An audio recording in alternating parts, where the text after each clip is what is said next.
બોટાદમાં મતદાર યાદી સુધારણા મુદ્દે કોંગ્રેસનો ઉગ્ર વિરોધ સામે આવ્યો। એસઆઈઆર પ્રક્રિયામાં ગેરરીતિના આક્ષેપ સાથે આવેદનપત્ર આપ્યું। બોટાદ જિલ્લા કોંગ્રેસ કલેક્ટરને આવેદનપત્ર આપવામાં આવ્યું। ભાજપના ઇશારે કોંગ્રેસના મતદારોના નામ કાઢવાની સાજિશનો આક્ષેપ થયો। આ વિરોધ કાર્યક્રમમાં જિલ્લા શહેર તાલુકાના હોદ્દેદારો હાજર રહ્યા। વિપક્ષ નેતા રમેશ શિલ્લુનું નિવેદન સામે આવ્યું। મતદારોના હકો સાથે અન્યાય થયો તો ઉગ્ર આંદોલનની ચેતવણી આપી।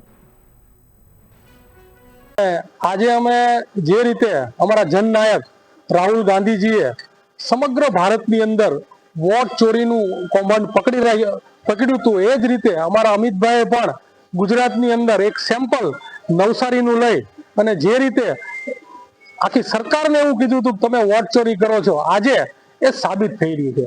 આજે સમગ્ર રીતે ગુજરાતની અંદર જે રીતે વોટ ચોરી ચાલી રહી છે એનું ઉજાગર કાલ અમારા પ્રદેશ પ્રમુખ ભાઈ શ્રી અમિતભાઈએ કર્યું છે।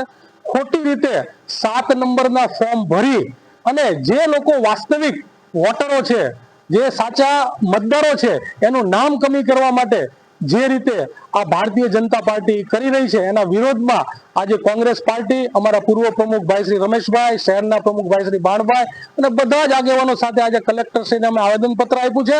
અને ખાસ કરીને જે લોકોના નામ કમી કરી અને ભારતની લોકશાહી ઉપર જે રીતે ભારતીય જનતા પાર્ટી ઘા કરવા માંગે છે એના વિરોધમાં કોંગ્રેસ અડીખમ ઊભી છે અને કોઈ પણ હિસાબે જે લોકોના ખોટી રીતે નામ કમી કરવા મથી રહી છે કરવા નહીં દઈએ।